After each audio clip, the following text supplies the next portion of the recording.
Bueno, hola a todos, bienvenidos a un nuevo webinar. En esta ocasión tenemos a Silvana Vargas, que es parte de la comisión directiva de AMEVI. Ella es licenciada en psicología de la Universidad Católica de Colombia, con 16 años de experiencia en el campo de la psicología clínica. Tiene un máster en psicología cognitiva de la Universidad de Buenos Aires y tiene un diplomado en duelo. También tiene estudios en psiconeuroinmunoendocrinología, cuidados paliativos, hizo el curso y la diplomatura en medicina estilo de vida de AMEVI y actualmente es colaboradora en el curso del paciente funcional para la Asociación Médica Argentina. Así que Silvana, un gusto tenerte. Muchas gracias por este webinar. Gracias, Juan. Gracias a ustedes por la invitación. Y bueno, esta noche la verdad me complace mucho compartirles este tema y hablar de algo que a todos nos atraviesa en algún momento de la vida. Y la idea es que voy a utilizar un lenguaje lo más simple y fácil posible para que todos podamos entender. No sé si las dudas, si tienen preguntas o algo, obviamente al final las vamos respondiendo. Voy a compartirles pantalla ahora. Por favor, confírmenme si la ven. Se, se ve perfecto, Silvana. Perfecto. Perfecto. Bueno, Perfecto. arrancamos con este tema. Quise arrancar con dos casos particulares que suceden en la consulta médica. Este es uno que es de Flor, que es una mujer de 68 años que camina siempre cabizbaja. Pero esto no me deja ver acá. Con pasos lentos y a veces su mirada se tilda como encapsulada en algo. Siempre viste de colores oscuros y a pesar de algunos días calurosos sigue vistiendo igual. El médico la llama al consultorio y ella tarda en responder porque estaba distraída. Entra al consultorio lentamente con su cartera y un pañuelo o carilina en su mano. El médico le pregunta su motivo de consulta y ella responde que se siente muy cansada y que no tiene apetito, que tiene problemas para dormir hace mucho tiempo. El médico le hace una serie de preguntas de rutina y cuando le consulta con quién vive, Flor baja la cabeza y empieza a llorar y responde con dificultad, sola, mi marido falleció. El médico le responde cálidamente, lo siento mucho, ¿hace cuánto tiempo?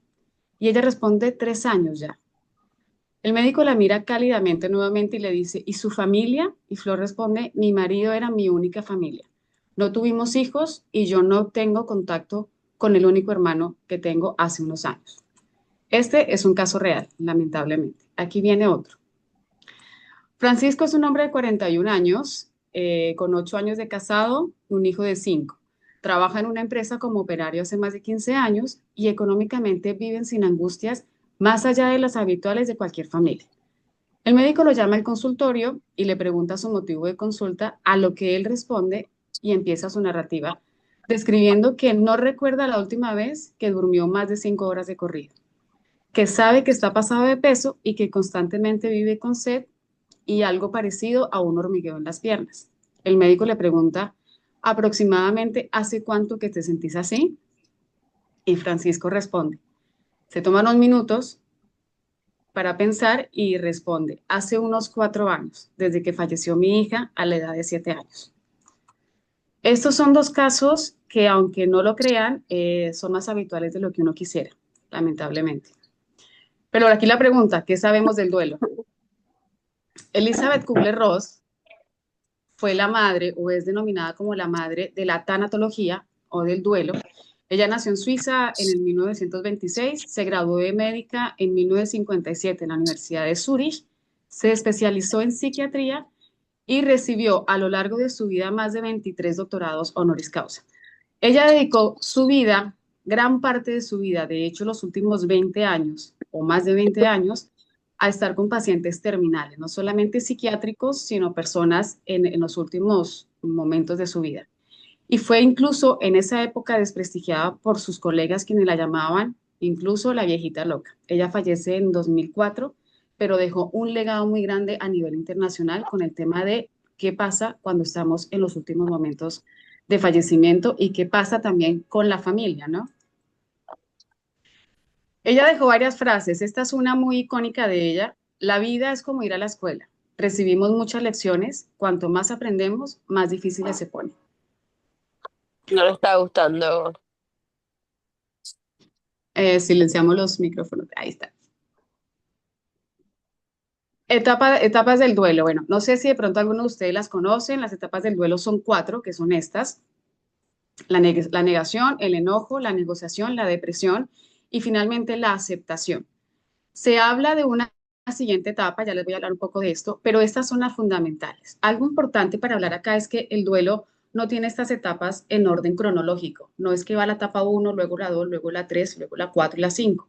Lamentablemente, si bien la primera es la impactante, la del shock, tiene que ver con esta negación de no querer aceptar que esta persona falleció, que esta persona murió de la manera que haya fallecido, pues es un shock y por eso muchas personas responden de maneras a veces hasta ilógicas para otras personas. Luego viene una etapa de enojo, de por qué no es justo, no se lo merecía y de una cantidad de situaciones que uno encuentra en estos casos de por qué tan joven, por qué de esta manera, por qué no me fui yo primero y una cantidad de situaciones que salen en ese momento. Está la negociación, que es una de las que me preguntan usualmente por qué se llama negociación. Tiene que ver con esta, digamos que conversación con Dios o con la vida de yo prometo dejar de fumar si esta persona tal vez que está a punto de fallecer no fallece. Yo prometo que voy a portarme mejor si esto resulta ser mentira. Como que la gente entra en un momento de disociación mental de que cree que si hace algo para poder revertir esa situación, lo va a conseguir. Lamentablemente cuando se dan cuenta que no funciona de esta forma, pues llega el momento de entender que no hay nada que se pueda hacer y viene la depresión. Acá es importante distinguir una depresión reactiva, es decir, a causa del fallecimiento de esta persona o a causa de esta pérdida, y no una depresión biológica química que tenga una persona ya por una cuestión orgánica o biológica. Acá hay que tener mucho cuidado en esta distinción de la depresión. Cuando hablamos de aceptación, que es la última etapa, la aceptación no tiene que ver con que me guste o con que yo pueda seguir mi vida como si nada hubiera sucedido. La aceptación tiene que ver con que a pesar de lo que pasó, yo pueda tener la capacidad y la fuerza para entender que no hubo nada que yo hubiera podido hacer o dejar de hacer, pero que mi vida continúa adelante. Esta es la aceptación. ¿Qué hacer con lo que me pasó? A lo dado, con los brazos abiertos, decía también Elizabeth Kubler-Ross. Estas son las 5 etapas, pero hablemos de duelo y de pérdida. El duelo es el proceso que transitamos después de haber tenido una pérdida. Y pérdida es algo o alguien que tenía y ya no tengo, o algo que deseaba incluso y no pude tener. Eso es algo que quiero puntualizar acá.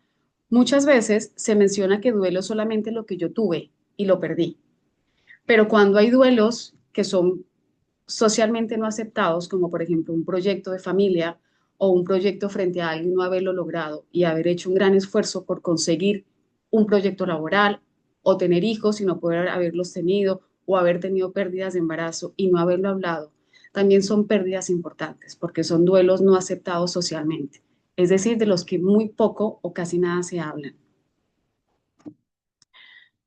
Es fundamental entender que cada duelo es como una huella digital.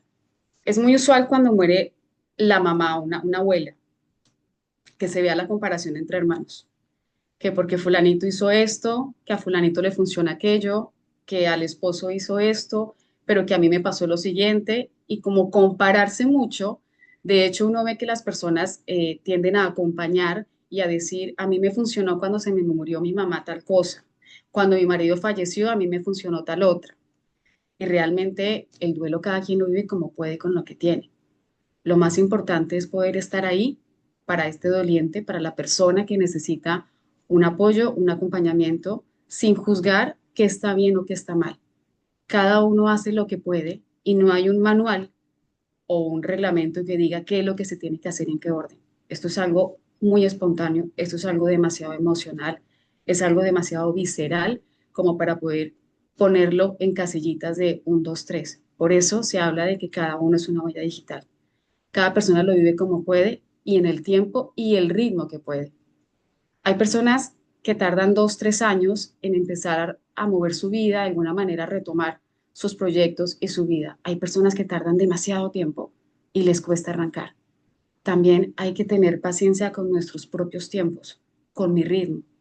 Si yo veo que fulanito de tal lo pudo avanzar y pudo hacer algo con lo que le sucedió y yo veo que no lo estoy pudiendo hacer, buscar ayuda y entender por qué me está costando, qué es lo que pasa, que siento que estoy estancada y anclada o anclado y no puedo avanzar. Es también tenerme paciencia y entender que si bien los duelos no tienen tiempo, porque eso es una pregunta muy recurrente, ¿cuánto dura esto? ¿Cuánto me va a durar este dolor? ¿Cuándo voy a estar bien? ¿Cuándo va a pasar? Y realmente el duelo no tiene un tiempo específico, pero más adelante les voy a hablar un poco de las 4 estaciones, que es lo que usualmente se prevé que pueda durar. Ya vamos a hablar un poco más de esto. Acá menciono los tipos de duelo que hay. El más conocido, por supuesto, el duelo por fallecimiento. El duelo por separación es otro también que aunque mucha gente lo viva de una manera con, con mucho desprecio, con mucha bronca, también hay mucho dolor ahí. El duelo migratorio, por supuesto, del que también muy poco se habla, que es cuando uno viaja o se traslada y traslada toda su vida de una ciudad a otra o de un pueblo a una ciudad, o más aún, y lo digo yo, de un país a otro, una cultura diferente. Hay un proceso de duelo que incluso en el duelo migratorio se habla de que parece que nunca terminara, porque constantemente estás extrañando y sientes que hay una pérdida constante de tus raíces y de todo aquello que conociste y que ya no está. Además, en el duelo migratorio pasa algo y es que hay un sinsabor de no se está aquí sin extrañarlo de allá o estar allá sin extrañarlo de aquí. Y es muy usual también esto. El duelo por secuestro es otro de los duelos más difíciles que hay, porque obviamente la persona no tiene un cuerpo a quien llorar, la incertidumbre, la angustia, el desasosiego de no saber qué pasa con ese ser querido. El duelo por jubilación es otro que actualmente tengo la oportunidad de tener un par de pacientes y es un poquito triste, pero entendible cuando una persona de determinada edad llega a un momento en que ya está sola, ya sus hijos tienen su vida, si tuvieron hijos, ya sus proyectos terminaron y realmente la jubilación no significa el fin de una vida. La jubilación significa simplemente un cambio de etapa. Sin embargo, es difícil acomodarse a una nueva rutina, es difícil adaptarse a nuevos procesos de cosas que hoy quisiera hacer y no puedo o que antes tenía. Algo que se trabaja mucho en el duelo de jubilación es el implementar proyectos nuevos, o sea, no tiene que ver con la parte laboral, pero que si estás jubilado no significa que todo terminó. ¿Qué quieres estudiar? ¿Qué te gustaría aprender? Hacer un taller de cerámica, hacer un taller de algo, ir a jugar al pádel, ir a jugar alguna cosa, compartir sobre todo con personas pares que tengan más o menos tu misma edad y que pasen por un momento de vida similar. El duelo de mascotas, más de uno de ustedes creo que lo ha vivido y es supremamente doloroso porque entendemos que las mascotas son parte de nuestra familia y es también un tema muy doloroso de vivir, de transitar y para eso también hay que buscar ayuda muchas veces cuando vemos que no podemos superar la tristeza tan profunda de este animalito que se fue y que fue gran parte de nuestra vida. El duelo gestacional que les decía anteriormente, al igual que el de infertilidad, son duelos poco o socialmente no aceptados porque no se habla de esto. Lamentablemente, en los últimos 10 años, la tasa de infertilidad entre hombres y mujeres ha crecido abismalmente y el tema también de las pérdidas de embarazos espontáneos sigue aumentando de manera considerable. Y esto no se toma en cuenta tanto o no se habla mucho como se debería hablar y psicoeducar respecto a estos temas. Una mujer o un hombre que sueñe con una familia, que quiera tener sus propios hijos y logre y piense que lo va a poder hacer y vea que no lo logra y vuelve y lo intenta y se someten a tratamientos y no lo logran, es algo supremamente doloroso, que de hecho no se puede compartir con nadie más porque se siente un poco de vergüenza, estas personas sienten algo de vergüenza y de timidez en contarlo, porque se pueden sentir juzgadas. Lamentablemente, el tema de la infertilidad y estos temas gestacionales son muy dolorosos también. David Kessler fue un discípulo de Elizabeth Kubler-Ross y él le pide, digamos, que al hijo de Elizabeth el permiso, la autorización para que él mismo pueda empezar a investigar qué pasa después de la aceptación, qué pasa, qué significado le das a la pérdida, ¿no? Y él habla justamente de la teoría del significado después de la pérdida, qué pasa cuando ya finalmente aceptamos que ese ser querido no está y qué hacemos con nuestra vida, cómo honrarlo en vida y qué hacer con esta situación. Y en esto se basó fundamentalmente, si bien no solo en esto, en madres que perdieron a sus hijos. Cómo las madres son tan resilientes y salen adelante y crean fundaciones y asociaciones y crean grupos de apoyo para ayudar a otras madres o a otras personas también en los temas de pérdidas de hijos. Otra frase de Elizabeth Kubler-Ross: no se trata de cerrar la puerta del pasado, sino de verlo como lo que fue y seguir adelante. El duelo no hay que evadirlo, hay que transitarlo. Y muchas personas, la verdad, les cuesta mucho aceptar y transitar, dar el paso, buscar ayuda y decir, no estoy pudiendo con esto, no puedo con este peso. Se dan cuenta que su salud está en deterioro, que un montón de situaciones, o a veces de hecho no se dan cuenta, están interfiriendo en su vida cotidiana y les da miedo buscar ayuda y que les digan que tienen que salir adelante. Les cuesta aceptarlo. Entonces, ¿qué se dice y qué se hace? Muchas veces un solo abrazo y una mirada ayudan más que las palabras. Hay frases, lamentablemente, que en lugar de ayudar a algunas personas o a los dolientes, les genera lo contrario. Porque cuando a alguien se le muere un ser querido, familiar o amigo o una mascota, probablemente no esté en condiciones de recibir cualquier frase. Y sí está en condiciones de recibir a alguien que lo quiera abrazar, que de pronto le diga, te ayudo a llevar los niños al colegio, te ayudo a pagar los servicios, qué tienes de comer, como ir a ayudarle con tareas. Esa es la mejor ayuda que uno puede tener con un doliente, ayudarle con cosas que él en este momento no puede hacer. Preguntarle en qué le puede ser útil, ayudando a sacar a su mascota, a pagar las cuentas que tiene que hacer. Hacerse cargo de comprar comida, puede ayudarle a organizar las cosas de su casa o de limpiar. Ese tipo de cosas son las que realmente funcionan, porque me han llegado personas que me dicen, se murió tal persona de mi esposo o de mi mamá y no sé qué decirle. Esto es lo que se puede hacer realmente y ayuda mucho al doliente. Bueno, aquí no vamos a entrar hoy en los duelos para los niños, es otro tema también para hablar. El duelo es un camino para transitarse y no para estacionarse. Lamentablemente uno en consulta muchas veces también se encuentra con personas con duelos congelados, personas que tuvieron el fallecimiento de alguien hace 15 años, 17 años, 20 años, y por no hablarlo y por no hablar de esta persona y porque no se menciona a esta persona, se quedó ahí. Y es importante sacarlo, porque lo que se acumula y duele no está bien. Hay que drenar, hay que sacar, hay que liberar muchas cosas. Y hay personas que no saben cómo hacerlo. En otras culturas se tiende a no hablar de esto, a no hablar del duelo, a no hablar de la persona que murió, a no mencionarse. Y tiene que ver con un tema de que hay que aceptarlo, de que hay que atravesar el dolor, porque es la única manera que el dolor sane. Hoy no mencioné mucho el tema de las culturas, que ese es otro tema importante también. No es lo mismo el duelo en nuestra cultura occidental o en algunas partes de Europa que por lo menos en la India, ¿no? En la India cuando se celebra por su religión el tema de que la persona murió y falleció, hacen todo un homenaje, hacen todo un ritual porque celebran, ¿no? El fallecimiento de alguien porque trasciende su espíritu. A nivel de cada cultura, de cada religión, obviamente el duelo se vive diferente. Sin embargo, hay algo muy notorio que las personas que carecen de una creencia, aquellos agnósticos, pues obviamente tienen un duelo mucho más profundo, porque sienten que la persona ya quedó ahí y nada más. La persona que es creyente en alguna religión y siente de pronto que está en un mejor lugar, que está al lado de Dios o de los ángeles o de Cristo, bueno, algún tipo de creencia, también les ayuda mucho a consolar y a aceptar y a procesar este duelo de alguna forma. Entonces, las creencias, por supuesto, nos ayudan también a mejorar o a no avanzar de alguna manera con el dolor de cada uno. Es importante cerrar de esta manera, agradeciéndole a la persona. Hay personas que su familiar murió en un accidente o murió por una enfermedad o murió inesperadamente y estaban discutiendo, estaban peleados.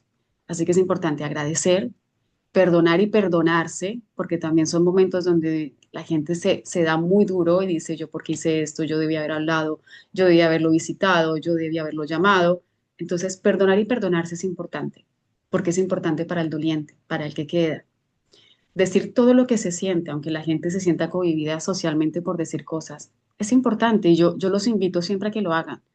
Tal vez no lo pueden decir en cualquier lugar o delante de todo el mundo, ni de cualquier persona, pero díganlo, lo que quieran decir, agradezcan. Si están enojados, digan por qué están enojados, por qué consideran que no era justo, que no era necesario, por qué piensan que no era el momento.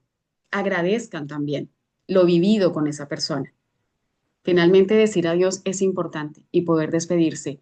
Yo tuve la oportunidad de trabajar en algunos sanatorios hace un par de años y veía como en algunos casos cuando el paciente fallecía, incluso niños, en la unidad de cuidado intensivo, y los padres le decían como que no quiero que lo veas, no quiero que lo veas así, o a la mamá o al abuelito, no quiero que lo veas. Y realmente es importante despedirse. Es importante porque hay personas que se arrepienten por no haberlo hecho. Si hay un familiar en un hospital o en la cama y pueden tener la oportunidad diferente a cuando es una muerte repentina y lo pueden hacer, háganlo. Acérquense. Obviamente, si es posible, si no es demasiado trágico para la persona a nivel visual, se puede hacer. Realmente lo más recomendable, que puedan despedirse siempre. A ver, todo lo que ocurra a tu alrededor, vívelo desde quién eres, no desde quién las circunstancias te llevan a ser. Eso es algo muy lindo, quiero que se queden con esta frase. Todo lo que ocurre a tu alrededor, vívelo desde quién eres y no desde lo que las circunstancias te llevan a ser. Y es muy cierto, porque hay personas que cambian mucho Ya después del terminaste, fallecimiento de alguien. dale de comer, prepara la galletita. Cerramos los micrófonos, gracias. Gradualmente esos sentimientos se alivian y es posible aceptar la pérdida y seguir adelante. Pero cuando hablamos de un duelo patológico, vamos a hablar un poco de esto. Esto era lo que yo les decía, que si bien no hay un tiempo determinado en cuanto a la duración de un duelo, se habla de las estaciones del año. O sea, como que se pasa las 4 estaciones, que es un cumpleaños del fallecido, un cumpleaños del doliente, una Navidad, un Año Nuevo o cualquier tipo de celebración que implique a esa persona, ¿no? Sin embargo, no quiere decir que al año se cerró y listo, seguimos. Esto lleva tiempo, pero más o menos lo esperable son las 4 estaciones para que la persona empiece a reacomodarse en una vida natural o en su vida normal y seguir y continuando con cada uno de los proyectos de familia, de pareja, en su trabajo, a nivel de amigos y en general. Hablamos de signos y síntomas, la tristeza profunda, el dolor, el pensamiento constante de ser querido, la falta de atención, la atención extrema a los recuerdos del ser querido o a la anulación de esos recuerdos, deseo o añoranza intensa y persistencia por el difunto, resentimiento por la pérdida y negación, es decir, quedarse constantemente en la negación del duelo y en esta primera etapa de decir no, y no lo quiero aceptar y no lo quiero aceptar. Ideas y sentimientos de la vida sin sentido, es decir, la persona que ya no quiere seguir viviendo, no le encuentra un sentido a la vida, no quiere despertarse. Falta de confianza en los otros, personas que empiezan a aislarse de su familia, de sus amigos, de sus conocidos. Incapacidad para recordar lindas experiencias vividas con el fallecido también y sentimientos de culpa y reproche. Estos son algunos de los signos y síntomas que nos puede estar hablando de un duelo patológico. Recordemos que no tienen que ser todos en totalidad, pero si por lo menos hay más de 5, hablamos de que hay la presencia de un duelo patológico. Los factores condicionantes de un duelo patológico llegan a ser el rol que desempeña la persona y sus funciones emocionales dentro de la familia. Si era esta mamá que era la que acercaba a toda la familia, o si era el papá, o si era el hijo más divertido, o sea, claramente no tiene que tener un rol tan protagónico, pero sí influye quién era esta persona en la familia o en la vida del doliente. Relación de dependencia física, psicológica, social y económica. Si muere, por ejemplo, el proveedor de una familia, pues obviamente el duelo va mucho más allá de lo emocional.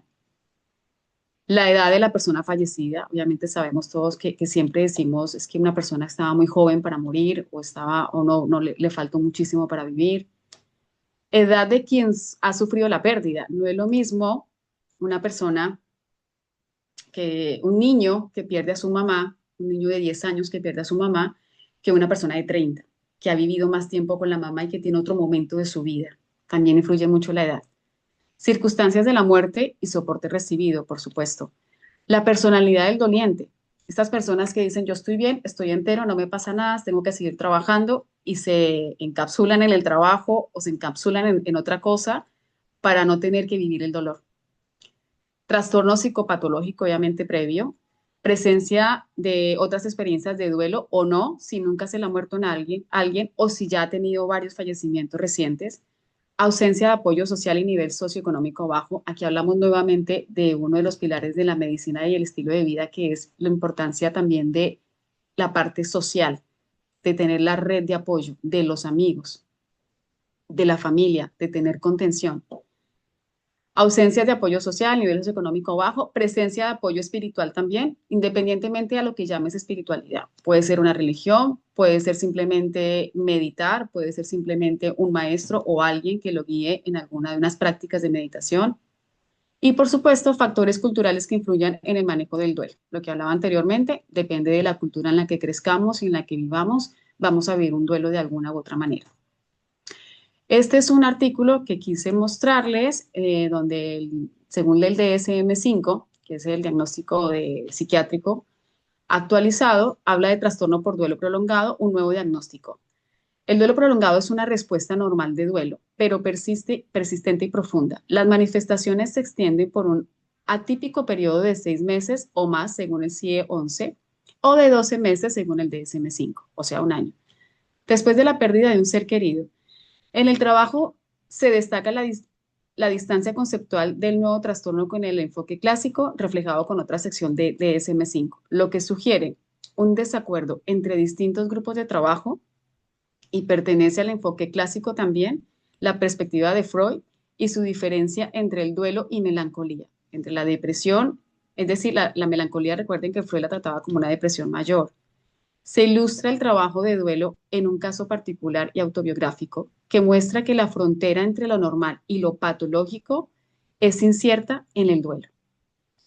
El nuevo diagnóstico puede ser un factor que contribuya a ayudar a una población cada vez mayor de individuos longevos que enviudan, pero el riesgo es la medicalización del duelo. De eso también vamos a hablar un poco más adelante, que muchas veces no es suficiente el acompañamiento terapéutico, sino que se requiere de un acompañamiento también farmacológico.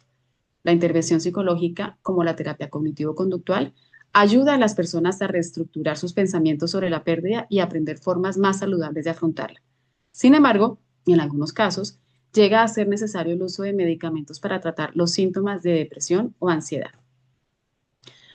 Algunas herramientas que les pueden ayudar a los dolientes son estas. O sea, recordemos lo que dije anteriormente, que no a todo el mundo le funciona lo mismo. Hay personas que unos libros que tengan que hablar del duelo, de la pérdida, les va a servir, a otros no les sirve. El tema del ejercicio, otro de los pilares de la medicina y del estilo de vida. La actividad física siempre va a proporcionarnos bienestar, siempre, incluso en estos momentos.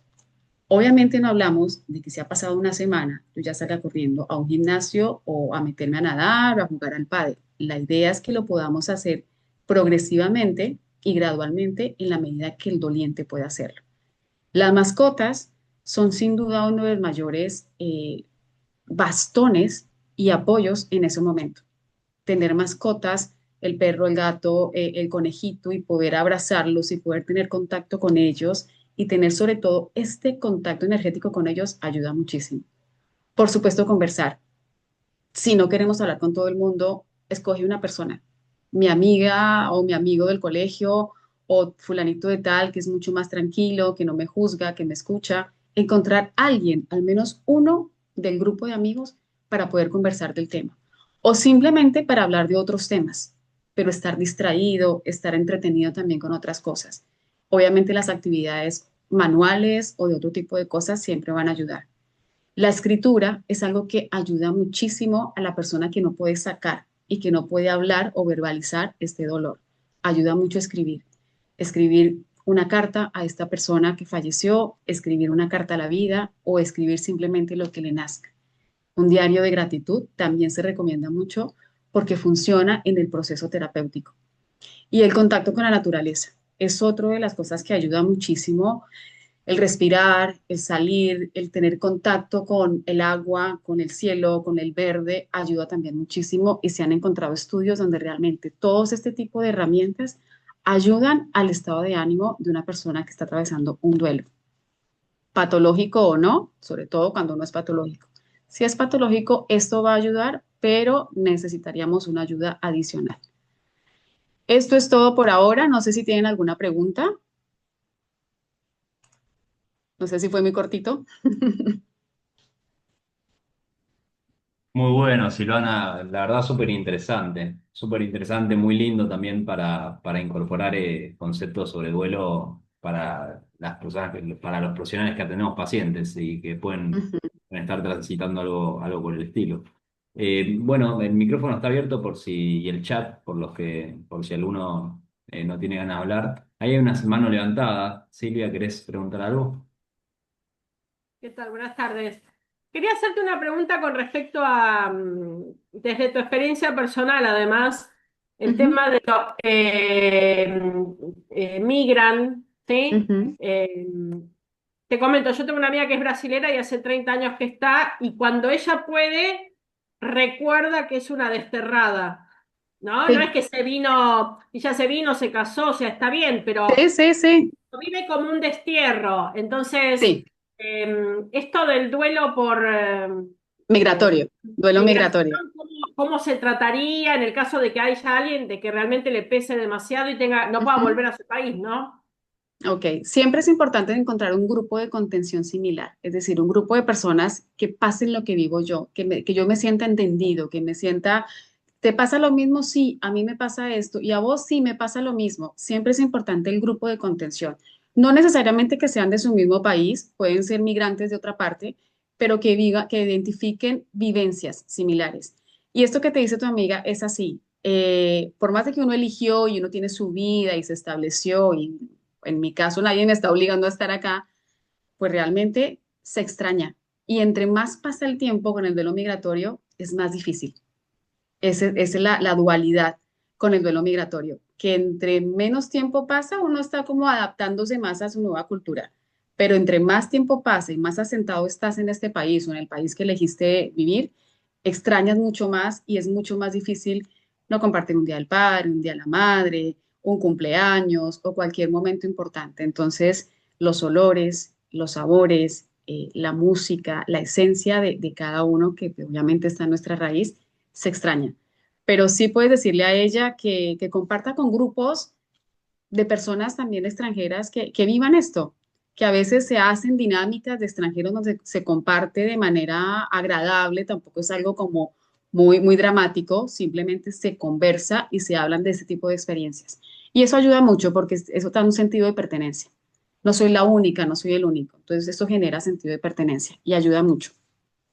Te hago otra pregunta de cortita. Y con el tema de las mascotas, ¿cómo acompañas a las personas? Porque a lo mejor uno, ese un fallecimiento de una persona, ¿no? Sí, Pero con el tema de la mascota, yo lo puedo hacer porque a mí me gustan las mascotas y me siento a llorar con claro, la persona. Pero claro. ¿cómo se puede acompañar? Mira, Gracias. ese es un duelo de pinzas porque todos pasamos por un duelo de mascotas porque las mascotas nunca van a vivir más que nosotros. Entonces, normalmente las personas reemplazan inmediatamente por otro perrito, por otro conejito, por otro gatito. Lo que yo sugiero siempre es dense un tiempo, llórenlo. Yo digo algo y es lloren con la boca abierta. O sea, no lloren como tímidamente, como que no me vean, no, lloren con la boca abierta lo que tengan que llorar. Si son 2 meses, 3 meses, hasta que llega un momento que ya no lloras más ese dolor.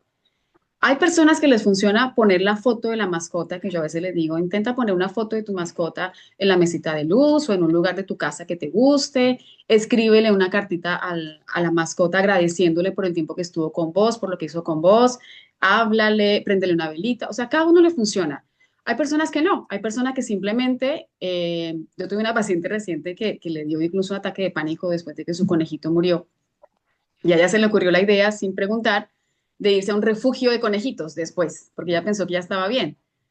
Claro, eso fue para ella muy impactante. Yo tuve que llevarla otra vez al psiquiatra. Fue algo realmente impactante y ella no podía creer cómo por la muerte de un conejito había reaccionado tan mal. Entonces, hay que tener mucho cuidado, nunca subestimar, nunca minimizar el dolor de alguien por un gatito, por un perrito, por un conejito, porque realmente duele mucho, duele muchísimo y hay que saber atravesarlo y hay que entender. Y vuelvo y repito, que si a mí me funcionó esto, no necesariamente le va a funcionar a la otra persona. Yo puedo sugerirlo con respeto, pero no le va a funcionar a todo el mundo lo mismo. Que te enchufo inmediatamente otro gatito. Piénsenlo, dense un tiempo porque yo veo mucho eso, el reemplazo rápido y a veces no está tan bueno. Acompáñala, acompáñala y recuérdenlo, siempre está bueno hablar, porque a la gente no le gusta hablar y está bueno que hable de la mascota. ¿Alguna otra pregunta, Fabián? Ahí Fabián está con la mano levantada, no sé si. Silvana, bueno, muchas gracias por la charla, la verdad que muy iluminadora y a medida que hablaba se me venían a la cabeza pacientes y circunstancias personales que realmente hubiéramos querido tenerte al lado, ¿no? Algunas cosas que por ahí necesito puntualizar es esta cuestión, viste, que hace muchos años siempre se habló de como que el duelo era una cosa normal y la Ujú, depresión es otra cosa. ujú. Pero hay como una transición ahí que para los clínicos no es fácil No, detectar. Y a ver, ¿cuáles serían de repente los criterios, pistas que nos digan esto está evolucionando, claro, esto está yendo mal y acá hay que hacer una intervención? Esto no es un duelo normal. Más allá de lo temporal, que por ahí es muy sí, sí, rígido, sí. pero ¿qué pistas? Mira, el tema de la depresión, la distinción entre la depresión reactiva, es decir, producto de el fallecimiento de alguien, o la depresión biológica, es muy delgadita la línea. ¿Qué es importante? Primero, que el paciente sea funcional, pero no solamente funcional en el trabajo, porque va de la casa al trabajo, el trabajo a la casa, sino su familia cómo lo ve, qué dice su familia. Ojalá si pueda entrar con algún familiar al consultorio a ver si el familiar puede darte algún dato, porque normalmente el que está deprimido por un duelo, que es un duelo patológico, le cuesta decir las cosas. Entonces el familiar te dice, no, pero es que no come, o es que no para de comer, es que a veces no se quiere levantar, o no duerme nada, se acuesta muy tarde y se despierta a las 3 de la mañana, que son cosas que a veces o no registra el paciente, el doliente, o simplemente no lo quiere contar porque la vida no le interesa, porque eso es lo que pasa con el doliente que tiene un proceso de depresión. No le interesa vivir, entonces si se enferma o no se enferma, le da lo mismo.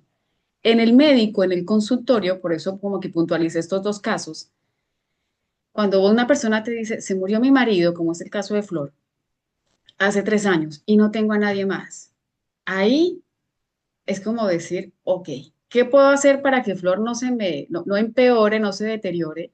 Pero necesitamos buscar una red de contención, una vecina, un amigo, alguien, porque una persona en duelo, si tiene una depresión, Fabián, no puede estar sola. De hecho, así no tenga depresión, no puede estar sola.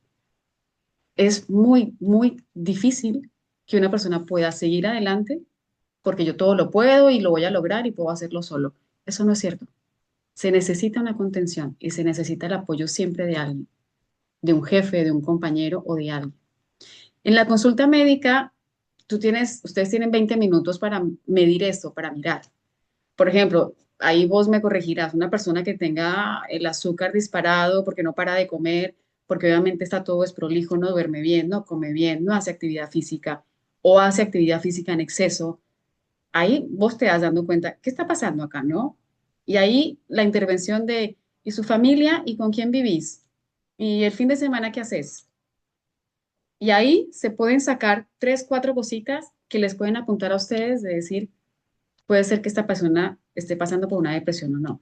Obviamente el tiempo, no es igual a una persona que se le acaba de morir hace 6 meses a alguien que enterró a su familiar hace 5 años y no avanza y sigue igual y su salud está en deterioro. Entonces, es muy, muy delgada la línea, como te decía, pero es como Mm. tener los oídos más bien muy, muy dispuestos a escuchar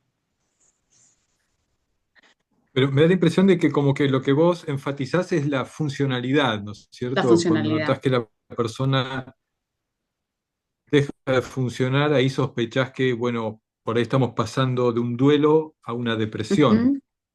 Igual por eso hago la aclaración de que Ok. puede que trabaje, pero esto no significa que sea completamente funcional, porque resulta que la persona se distrae en el trabajo, va a la casa, el Claro. trabajo, la Sí, sí, casa, pero se desconecta de sí, todo lo sí, sí, demás sí, sí, sí, sí, y sí. vive depresivo. Entonces, es ahí un poco el tema, la funcionalidad. Com- Comprendi- comprendido, gracias. Ujú, a vos. ¿Alguien más que tenga de pronto una pregunta en el chat que puedan escribir? Parece que no. Hoy están tímidos.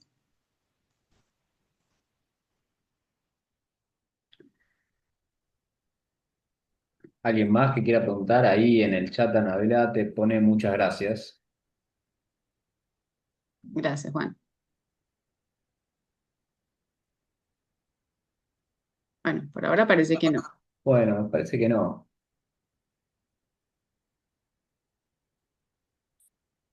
Ese tema, cuando uno lo habla y no ha pasado por algo así, es como que le queda a uno como, ah, mira, qué interesante. Pero cuando lo atraviesas y te pasa, es que no sabes qué hacer. No sabes realmente qué hacer. Yo tengo en este momento, y como para ya no quitarles mucho tiempo, un paciente. Tengo tres pacientes que están pasando por duelo, pero hay uno eh, que me conmueve mucho porque por más de que tú trabajes en esto de psicología, pues uno no deja de tener ese factor humano. Y a él se le muere justamente un hijo también de 4 añitos, pero su niño nació con una dificultad cognitiva y estuvo postrado en una cama sus 4 añitos de vida. Sin embargo, este hombre lleva 8 meses, 9, y le está costando muchísimo, muchísimo el duelo de su niño. Y tiene otro Mm. hijo también, pero le cuesta mucho salir adelante y viene a la terapia con la intención de expresar y de verbalizar lo que siente que no puede hacer en su casa con su esposa o que no lo puede hacer en su familia. Mm. Y viene y lo hace acá. Y de a poquito se ayuda, pero yo siempre le resalto, date tiempo porque esto no hay que correr, esto no es una carrera de obstáculos, esto es de tiempo, de mucho tiempo, de mucha paciencia. Eh, También algo que de pronto no mencioné, una persona también, un doliente, manifiesta ciertas alteraciones en su estado de ánimo como irritabilidad, susceptibilidad, mucho enojo permanentemente. Y eso también es un llamado de atención. Si vemos que vive muy irritado, muy enojado, que no se le puede decir nada, también es un llamado de atención. Ha pasado mucho tiempo y sigue enojado, sigue irritado, no se le puede hablar. También es algo particular para hablar. A veces el enojo en estos casos no es solamente enojo en sí, ira, sino que habla también de un dolor profundo, que no saben manifestarlo de otra manera. Ok, Bueno. entonces yo creo que ya estamos, ustedes me dirán. Una última, perdón, perdón, una última. Me, me parece que hay un micrófono No, abierto es por el ahí. Zoom, Fabián, que Así, siempre se escucha eco. Es el Zoom, no es que nadie hable. El Zoom genera como un eco. es eso. Ok, transculturalmente, vos que estás tan en este tema, ¿sabés de otras culturas en las cuales la experiencia sea radicalmente distinta? A mí me parece que es algo esencialmente humano el duelo, ¿no? Pero, Sí, ¿qué pasa en otras pero culturas? lo que te decía, yo conozco mucho el tema de la India, que por el tema ya de la parte de, se me escapa el nombre, bueno, de la parte ay, me olvidé cuál es la filosofía de la India. Tienes, Hinduismo, sí, sí, sí, sí. En el hinduismo, por hinduismo, ejemplo, se O entiende como que Ayurveda, ¿cómo? o Ayurveda. No, no, no, el hinduismo. El hinduismo que ellos interpretan que la vida o, cuando alguien muere trasciende, ¿no? Como que va a un mejor lugar. o- Entonces ellos hacen todo un o por ahí la ritual en cuestión el... de, ok, o por Sí, ahí la entonces, cuestión de la reencarnación que está tan... sí, entonces ellos lo que hacen es que celebran porque esta persona está en mejor lugar y ellos sí tienen, pero porque desde niños se les educa a eso, se les enseña eso de, bueno, va a estar mejor, se va a mejor lugar y por más de que extrañe la persona, es júbilo y celebración. Entonces también todo eso, el sentido de pertenencia, hacen que no lo sufran tanto, que no lo padezcan y su vida sigue adelante. En cambio nosotros, en el sector occidental, por más de que seamos católicos, judíos y sepamos todo esto, nunca nadie, y esto es algo muy ambiguo porque se supone que por lo menos los católicos y cristianos creemos en la vida eterna. Entonces, si creemos en la vida eterna, ¿por qué nos duele tanto cuando una persona fallece? Si deberíamos estar con júbilo porque está mejor. Nadie nos enseña, y esto hoy en día, hoy se me olvida el nombre y no quiero errar, hay unos países en que ya se está enseñando en los niños a hablar de la muerte como algo natural, como algo parte de la vida, no como algo que es como tachado, como en el caso nuestro, que de eso no se habla, que, ay, no, no digas eso, no, pero es que se puede morir mamá, no, no, ni lo digas, ni lo menciones. Entonces, hoy se está en algunas culturas, no recuerdo exactamente qué países, pero sé que lo está haciendo a nivel escolar, que se le habla a los niños de la naturalidad de la muerte, con los animalitos, con las personas, como que todo tiene un principio y un final, entendiéndolo de una manera mucho más amable y permitiendo obviamente que estos niños y estas generaciones crezcan con una relación más cercana con la muerte, no como el fin final de que se acabó todo, sino que todo tiene un principio y un fin y que es natural y que es parte de la vida. Yo creo que esto no va a hacer que esas generaciones no lloren o no extrañen a su familiar, pero sí por lo menos que lo sufran menos, porque realmente en el caso nuestro sufrimos muchísimo la pérdida de alguien, mucho. Es un apego completamente irracional, obviamente, e insano, pero visceral. O sea, va más allá del pensamiento, va más allá de la lógica, es completamente visceral. Entonces, también les decía anteriormente en una de las diapositivas que la personalidad influye. Hay personalidades que son muy pragmáticas y dice, yo di todo por mi mamá, la amé en vida, o a mi papá, lo amé en vida, y todo por él, estoy tranquilo y mi vida sigue. Hay personas que lo logran, pero ves al hermano o a la hermana y no lo puede hacer. Entonces, es un caso muy particular con cada uno.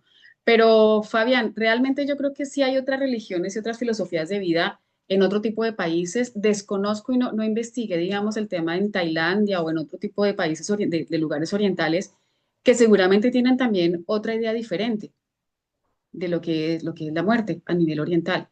Pero en nuestro caso fundamental es la falta total de educación de lo que significa la muerte, que la muerte no solamente es algo malo, porque lo vemos así, y le tenemos miedo a la muerte, sino que es algo que es parte de la vida de todo el mundo, de todo ser vivo, y que en cualquier momento va a llegar.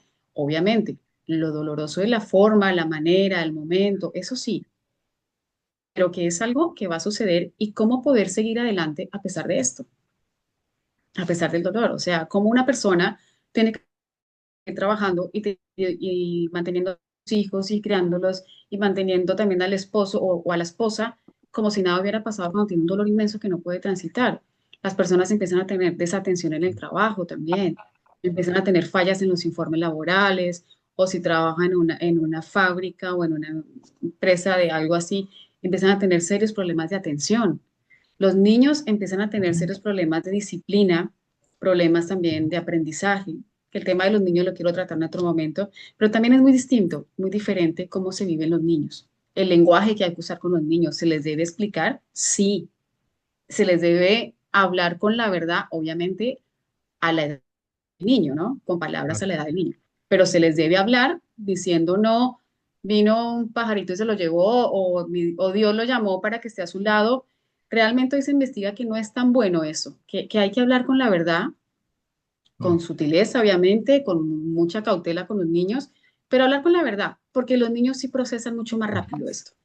Los niños lo procesan más fácil y más rápido. Ah, Entonces, mira. siempre buscar ayuda con un psicólogo, con la maestra del colegio que tiene la obligación también de saber cómo actuar cuando a un alumno se le muere el hermanito, el papá, la mamá, el abuelito, y también tiene que hacerlo, o una mascota.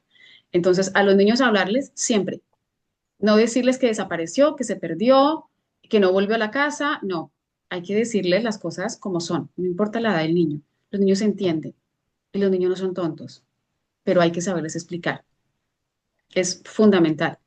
De ahí que muchas personas tengan una buena o mala relación con la muerte también, porque si tuvieron una pérdida, les dijeron que fulanito se fue y nunca volvió, y con los años se enteraron era que había estado en una clínica con una enfermedad. Eso genera y marca mucho también la vida, aunque no lo crean. Marca muchísimo. Así que, bueno, Muchas gracias, Silvana. no, a ustedes gracias por el tiempo y bueno, fui corta pero concisa. No sé si estuvo claro lo de las etapas, que creo que lo di muy rápido. Súper Son claro, súper claro. puntos. Ok, bueno, muchas gracias. Bueno, gracias Silvana por estar. Perdón, antes de que nos vayamos, Ujú. el próximo webinar, Silvana, ¿querés decir alguna cosita? Sí, Porque ahí va a haber un sí. cambio en el nivel de dramaticidad muy importante. Yo creo que aquí ya puedes dejar de grabar, Juan.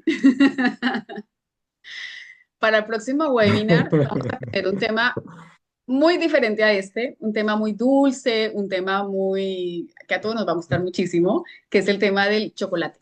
Vamos a hablar del chocolate y todo lo que, la importancia del chocolate en la salud, ¿no, Fabián? Así es, vamos a Vamos a traer un chocolatero, un uno de los chocolatero. mejores chocolateros de la Argentina para que nos hable de chocolate y sus virtudes en Ujú. la salud y gastronómicas. Así es. Es muy lindo, muy interesante, así que no se lo pierdan porque va a estar súper interesante, no va a ser tan dramático, al contrario, va a ser mucho más motivacional. Y también más adelante, en julio, también tenemos otro webinar que hablamos también de nutrición. Va a estar también muy interesante. No sé si Juan quiera decir algo de ese webinar de julio. Sí, el webinar de julio va a ser de diabetes, va a ser de diabetes y nutrición y va a estar Ujú. dándolo la licenciada Cecilia Martinelli y va a estar muy bueno como el de chocolate también, así que los Así esperamos es. a todos en los dos webinars. Aquí Muy encuentran de todo. bien. Bueno, Muchas gracias gente, Muchas a todos y buenas gracias. noches. nos seguimos viendo.